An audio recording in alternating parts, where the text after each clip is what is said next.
ओम नमः शिवाय। हे भगवान शिव, सावन के महीने में जो सुहागन महिला यह एक काम कर लेगी उसकी हर मनोकामना होगी पूरी, और यदि कोई कन्या यह काम करेगी तो उसको मनचाहा वर मिलेगा।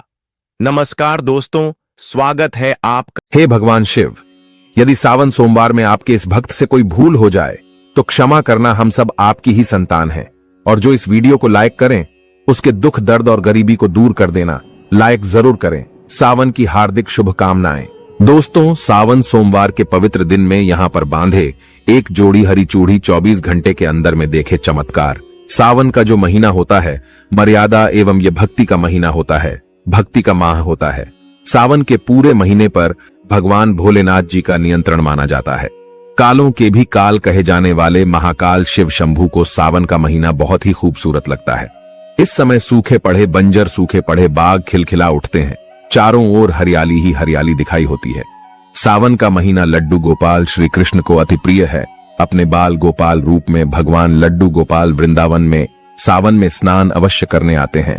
श्री कृष्ण सखियों के साथ मिलकर वर्षा आदि में स्नान करते हैं और नृत्य आदि करते हैं। दोस्तों, ऐसा माना जाता है कि सावन के पूरे महीने भर भगवान भोलेनाथ जी की पूजा पाठ करने से वो शीघ्र ही प्रसन्न होते हैं। सावन का पूरा महीना भगवान भोलेनाथ का प्रिय महीना है। इसकी अनेक पौराणिक कथाएं एवं धार्मिक मान्यताएं भी हैं। दोस्तों, जनसाधारण लोग किसी और महीने में संयम नियम का पालन करें या न करें, लेकिन सावन के महीने में संयम एवं नियम का पालन जरूर करते हैं।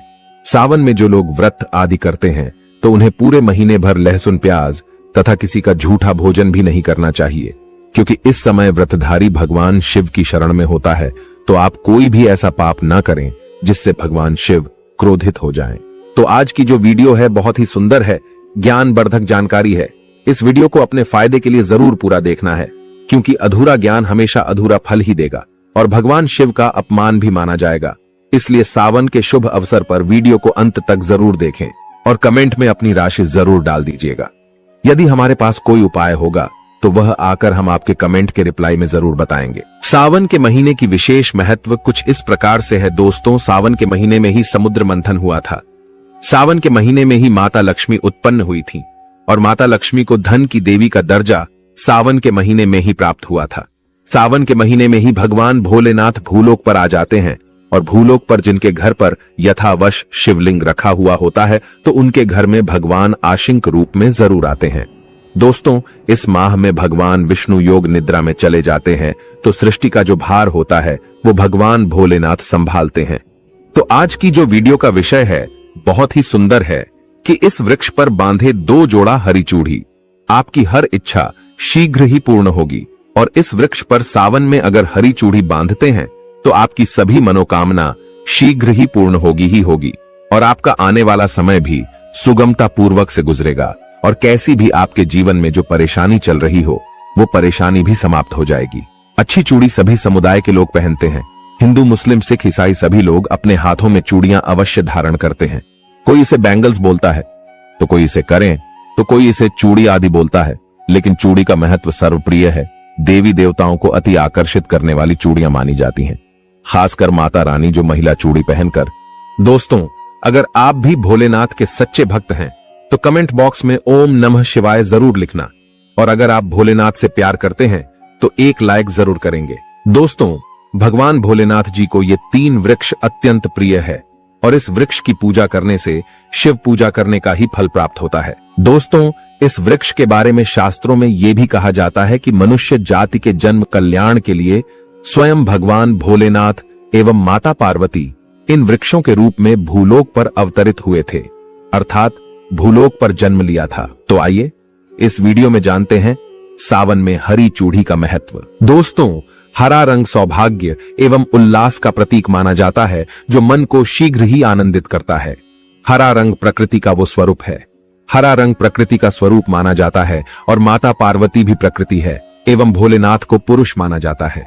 दोस्तों, हरे रंग का उदाहरण कुछ इस प्रकार से है जैसे सावन में भगवान शिव जी को चढ़ाए जाने वाले बेलपत्र, धतूरा, भांग एवं दूब हरे रंग की होती है। दोस्तों, प्रकृति निर्माण करने वाले भगवान भोलेनाथ हरे रंग से अति शीघ्र ही प्रसन्न होते हैं। सावन में जो महिला हरे रंग की चूड़ी पहनती है, हरे वस्त्र धारण करती है उन्हें अखंड सौभाग्य की प्राप्ति होती है। दोस्तों, इसलिए कहा जाता है जितनी भी माताएं बहनें हैं उन्हें पूरे सावन के महीने में हरे रंग की चूड़ी जरूर पहननी चाहिए, हरे वस्त्र जरूर धारण करने चाहिए। सावन के महीने में जो माताएं बहनें भगवान भोलेनाथ की पूजा करती हैं, शिव पूजा करती है, ऐसी माता बहनों को हरे रंग के वस्त्र धारण करने चाहिए और भूलकर भी सावन के महीने में नीले और काले वस्त्र किसी भी महिला को कदापि नहीं पहनने चाहिए। ऐसा माना जाता है कि इस रंग के कपड़े पहनने से महिला के पति पर कष्ट आते हैं और उनके पति की आयु कम हो जाती है। तो दोस्तों, इस वृक्ष पर किसी भी सावन सोमवार के दिन या सावन में किसी भी समय जरूर बांधे। हरी चूड़ी दुर्भाग्य आपका सौभाग्य में बदल जाएगा। कैसी भी आपके ऊपर परेशानी हो, गरीबी हो, कष्ट हो, कर्ज हो, तकलीफ हो, जीवन में जो परेशानी हो, वो सारी समस्याएं समाप्त हो जाएंगी। दोस्तों, केवल एक ही सोमवार के दिन अगर आप ये उपाय करते हैं, हरी चूड़ी इस वृक्ष पर बांधते हैं, तो आपके जन्म जन्मांतर की गरीबी भी मिट जाती है और शीघ्र ही आपके एक ही सोमवार के दिन ये उपाय करने से मनोकामना पूर्ण होगी। तो दोस्तों, वो वृक्ष कौन से है, आइए जानते हैं। प्रथम वृक्ष है शमी का वृक्ष। शमी के वृक्ष के बारे में ध्यान से सुनिएगा। तो शमी का वृक्ष माता पार्वती का एवं भगवान भोलेनाथ जी का मिश्रित स्वरूप कहा जाता है। इसलिए दोस्तों, शमी के वृक्ष को उमा महेश्वर वृक्ष भी कहा जाता है। पूरे सावन भर शमी के वृक्ष पर माता पार्वती एवं भगवान भोलेनाथ जी का वास माना जाता है। सावन के महीने में गोधूली बेला पर प्रदोष काल के समय अर्थात दोस्तों जब न ही दिन हो और न ही रात अर्थात संध्या काल के समय, तो इस वृक्ष को संध्या काल के समय में, गोधूली बेला में या फिर प्रदोष समय में इस वृक्ष को छूने से पाप दोष कष्ट एवं परेशानी केवल सावन के महीने में छूने मात्र से समाप्त हो जाती है। दोस्तों, सावन के पवित्र महीने में अगर शमी वृक्ष की जड़ पर कच्चा दूध डाला जाए तो भगवान शिव शीघ्र ही प्रसन्न होते हैं एवं माता पार्वती का ढेर सारा आशीर्वाद प्राप्त होता है। दोस्तों, शमी के वृक्ष का महत्व कुछ इस प्रकार से है। भगवान राम रावण पर आक्रमण करने के पूर्व भगवान राम ने शमी वृक्ष की पूजा की थी और पांडवों ने अपने दिव्य हथियार भी शमी के वृक्ष के नीचे में दबाए थे। शमी का वृक्ष जिस घर में लगा होता है उस घर का कल्याण हो जाता है और उस घर में सभी प्रकार के भौतिक सुख वास माना जाता है। तो दोस्तों, सावन के किसी भी सोमवार के दिन शमी वृक्ष पर उमा महेश्वर का ध्यान करते हुए 2 जोड़ी हरी चूड़ी एवं हरे रंग का रिबन जरूर बांधना चाहिए, या फिर हरे कलर का जो भी आपको श्रृंगार आदि मिल जाए वो आपको जरूर बांधना चाहिए, जैसे कि हरे रंग की मेहंदी, हरे रंग की बिंदी आदि या हरी चूड़ियां जरूर बांधनी चाहिए। दोस्तों, कैसी भी आपकी मनोकामना हो वो एक ही बार में पूर्ण हो जाएगी, क्योंकि इस खास समय पर यानी सावन के समय में भगवान शिव खास तौर पर वास करने आते हैं धरती पर और शमी के वृक्ष में स्थायी रूप से वास करते हैं। शमी का वृक्ष छूने मात्र से आपकी मनोकामना शीघ्र ही पूर्ण हो जाएगी। पूरे सावन भर अगर शमी के पत्ते भोलेनाथ जी को उनकी पूजा में चढ़ाते हैं तो इससे अष्ट लक्ष्मी आपके घर में वास करती है। आपके घर में कैसी भी गरीबी हो, दरिद्रता हो, दुख हो, परेशानी हो, गरीबी हो, बीमारी हो, सब समाप्त हो जाती है और पूर्ण रूप से आपके घर में भौतिक सुख आकर के निवास करने लगते हैं। दोस्तों, दूसरा वृक्ष है धतूरे का वृक्ष। धतूरे का वृक्ष भगवान भोलेनाथ के उग्र रूप काल भैरव के अंश से उत्पन्न हुआ है। ऐसी मान्यता है कि शिवलिंग पर धतूरे के पत्ते या पुष्प फल चढ़ाने से राहु केतु एवं शनि के कुप्रभाव समाप्त होते हैं। धतूरे के वृक्ष पर सावन के किसी भी सोमवार के दिन अगर 2 जोड़ी हरी चूड़ी बांधे तो शत्रुओं से छुटकारा मिलता है एवं शत्रुओं का सर्वनाश होता है। और दोस्तों, सावन सोमवार के दिन धतूरे का वृक्ष छूने मात्र से भगवान शिव आपके घर में दौड़े चले आएंगे। दोस्तों, अगर सावन के किसी भी शनिवार के दिन धतूरे के वृक्ष पर बाबा काल भैरव का ध्यान करते हुए हरी चूड़ी अगर बांधी जाए तो घर से भूत प्रेत बाधाएं सब नष्ट हो जाती हैं, भस्म हो जाती है। एवं छोटे से धतूरे की जड़ अगर घर के किसी भी कोने में छुपा दी जाए या घर में जमीन में गाड़ दी जाए तो भूत प्रेत इत्यादि का वास घर में कभी नहीं होता है। घर से सभी बाधाएं शिव के वास होने से भाग जाती हैं। दोस्तों, जो तीसरा वृक्ष है वो है बेल का वृक्ष। अगर भगवान शिव को बेलपत्र न चढ़ाए जाए तो सावन का व्रत अधूरा माना जाता है और बिना पत्र चढ़ाए ही शिवलिंग पर जल भी व्यर्थ हो जाता है। इसलिए जब भी आप भगवान शिव पर बेलपत्र चढ़ाए तो 5 बेलपत्रों पर उसके ऊपर में श्री राम अवश्य लिखे। इससे भगवान शिव जल्दी और अत्यंत प्रसन्न हो जाते हैं। दोस्तों, सावन में बेल वृक्ष छूने से कई तीर्थों का लाभ मिलता है। सावन में इस वृक्ष को क्यों छूना जरूरी है, आइए जानते हैं बेल वृक्ष की महिमा को। बेल का वृक्ष, मैं आप लोगों को कई बार कई कथा में बता चुका हूं कि ये जो बेल का वृक्ष है माता पार्वती के स्वरूप कहा गया है। तो ये वृक्ष माता पार्वती के पसीने से उत्पन्न हुआ है। स्कंद पुराण में बहुत ही स्पष्ट तरीके से बताया गया है। इसके पत्ते में शिव और डाली में पार्वती, जड़ में ब्रह्मा एवं तन में विष्णु जी स्वयं रहते हैं। संध्या काल में ऐसा माना जाता है कि शिव मंदिर के समीप में जो बेल के वृक्ष है, इसके नीचे में अगर कोई भी व्यक्ति सावन में शाम के समय, वैसे तो इसे डेली जलाना चाहिए, लेकिन अगर सावन के पावन दिनों में शाम के समय अगर भगवान शंकर जी का कोई भी शिव मंदिर है तो उसके किनारे में जो कोई बेल का वृक्ष हो, वहां पर बिल्कुल आप एक घी का दीपक जला दीजिए। इसे बहुत ही उत्तम कहा गया है। वैसे अगर आप घी का दीपक जलाते हैं तो आपको धन, गुण एवं परम शिव भक्त की प्राप्ति होती है। दोस्तों, इस वृक्ष को छूने से पाप तत्काल नष्ट हो जाते हैं। कैसा भी आपके जीवन में पाप हो, दूर हो जाता है। तो आपको करना क्या है, देखिए, जो बेल का वृक्ष है इसे बहुत ही उत्तम कहा गया है। माता लक्ष्मी को भी बेल के वृक्ष का अवतार लेना पड़ा था। एक कथा के अनुसार, इसके बारे में मैं एक कथा भी बता दूंगा कि क्यों माता लक्ष्मी को बेल के रूप में बेल के वृक्ष में अवतरित होना पड़ा था। मैं इसके बारे में भी एक कथा भी आपको बता दूंगा। तो आपको सावन के पवित्र दिनों में बेल के वृक्ष के नीचे हो सके तो घी का दीपक जरूर जलाएगा। घी का दीपक बहुत ही उत्तम कहा गया है।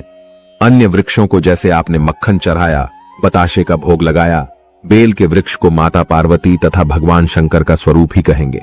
बेल के वृक्ष की जो जड़ होती है, इसके जो मूल भाग होते हैं, इसमें समस्त तीर्थ आकर के निवास करते हैं। इसीलिए सावन के महीने में कहा जाता है, जो लोग अगर तीर्थ धाम नहीं जा सकते, तीर्थों के दर्शन नहीं कर पाते, तो ऐसे व्यक्ति बेल वृक्ष के नीचे में 1 महीने तक घी का दीपक जला लेते हैं तो संपूर्ण जितने भी तीर्थ होते हैं, इसके घूमने का बराबर पुण्य की प्राप्ति होती है।